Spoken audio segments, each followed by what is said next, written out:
فتح مکہ۔ ہجرت نبوی صلی اللہ علیہ وسلم کے 8ویں سال کا واقعہ ہے کہ حضور صلی اللہ علیہ وسلم مسجد میں تشریف رکھتے تھے۔ اتنے میں ایک شخص انتہائی درد انگیز لہجے میں فریاد کرنے لگا، اے خدا، میں محمد صلی اللہ علیہ وسلم کو وہ عہد یاد دلاتا ہوں جو ہمارے اور ان کے قدیم قبیلے میں ہوا ہے۔ اے خدا کے رسول صلی اللہ علیہ وسلم، ہماری مدد کر اور خدا کے بندوں کو بلا۔ حضور صلی اللہ علیہ وسلم نے استفسار حال فرمایا تو معلوم ہوا کہ قریش کے ایما بلکہ ان کی مدد سے بنو بکر نے بنو خزاعہ کا حدود حرم میں خون بہایا اور معاہدہ شکنی کی۔ صلح حدیبیہ کے شرائط کی بنیاد پر بنو خزاعہ اور مسلمان ایک دوسرے کے حلیف ہو گئے تھے۔ یہی مسلمانوں کے حلیف خزاعہ بھیڑ بکری کی طرح حدود حرم میں ذبح کر دیے گئے۔ عمرو بن سالم اپنے قبیلے کی طرف سے فریاد لے کر بارگاہ رسالت میں حاضر ہوئے تھے۔ اس سلسلے میں تمام واقعات اور مکمل تفصیل سن کر حضور صلی اللہ علیہ وسلم بہت زیادہ متاثر ہوئے اور قریش کے پاس 3 شرطیں لے کر قاصد روانہ فرمائے۔ پہلی شرط یہ تھی کہ خزاعہ کے مقتولوں کا خون بہا دیا جائے۔ دوسری شرط یہ تھی کہ قریش بنو بکر کی حمایت سے ہاتھ اٹھا لے، اور آخری شرط یہ تھی عام اعلان کر دیا جائے کہ حدیبیہ میں جو معاہدہ ہوا تھا وہ ٹوٹ گیا۔ قریش کے نمائندوں نے قاصد رسول صلی اللہ علیہ وسلم سے کہا کہ پہلی 2 شرطیں ہمیں قبول نہیں، البتہ تیسری شرط منظور ہے۔ جب قاصد مدینہ واپس چلا گیا تو قریش کو اپنی غلطی کا احساس ہوا کہ ہم نے جواب دینے میں عجلت اور شدت سے کام لیا۔ ابو سفیان کو انہوں نے مدینہ بھیجا اور ابو سفیان نے حدیبیہ کے صلح نامے کی تجدید کی کوشش بھی کی، مگر اب معاملہ صلح اور تجدید صلح کی حد سے گزر چکا تھا۔ کفار قریش کی مسلسل بدعہدیہ، سازشیں اور اسلام دشمنی کسی مصالحت اور سمجھوتے کی مستحق نہ تھی۔ ابو سفیان کی سفارت ناکام رہی، تاریخ اپنا ورق الٹ چکی تھی، سچائی کامیابی کے افق سے جھانک رہی تھی اور باطل کو آپ ہی آپ ٹھنڈے پسینے آ رہے تھے۔ حضور صلی اللہ علیہ وسلم نے مکہ کی طرف کوچ کا اعلان عام فرما دیا۔ چند دن میں کوچ کی تیاریاں مکمل ہو گئی، یہاں تک کہ رمضان کی 10 تاریخ 8 ہجری کو حضور صلی اللہ علیہ وسلم 10,000 فدائی اور عقیدت مند صحابہ کو لے کر مدینہ منورہ سے مکہ مکرمہ کی طرف روانہ ہو گئے۔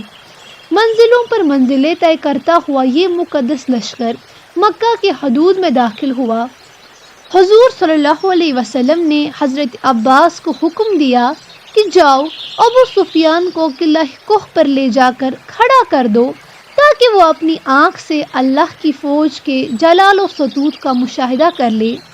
سب سے پہلے قبائل عرب کی فوجوں نے پیش قدمی کی، قبیلہ غفار کا علم سب سے آگے لہرا رہا تھا، پھر دوسرے قبیلوں کے جانباز سپاہی ہتھیاروں سے سجے ہوئے نعرہ تکبیر بلند کرتے ہوئے آگے بڑھے۔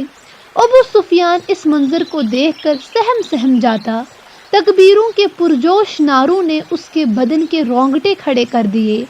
یا تو وہ زمانہ تھا کہ مکہ کی سرزمین مسلمانوں کے لیے یکسر تنگ ہو گئی تھی اور خدا کے پرستار انتہائی مظلومیت اور بے کسی کی زندگی بسر کر رہے تھے، یہاں تک کہ خود ذات مآب کو مکہ چھوڑ دینا پڑا، اور آج مکہ کی فضا میں اسلام کے پرچم لہرا رہے تھے۔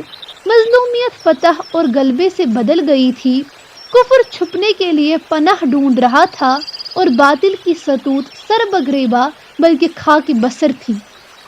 تمام قبیلوں کے دستوں کے بعد انصار کی باری آئی۔ تلوار، نیزے، ترکش، زرہے، علم اور سب سے بڑھ کر ان کا جوش مسرت، حسن خلوص اور جذبہ عقیدت۔ قریش اس اہتمام کو دیکھ کر کانپ گئے۔ یہ انصار تھے رسول اللہ صلی اللہ علیہ وسلم اور صحابہ رضی اللہ تعالی عنہم کے مددگار، جنہوں نے مہاجرین کے ساتھ بھائیوں جیسا سلوک کیا، اسلام کی حمایت میں جو سدا سینہ سپر رہے، مقدس جنگوں میں جن کی شجاعت اور جوش جہاد کے افسانوں سے تاریخ اسلام کے اوراق ہمیشہ مزین رہیں گے۔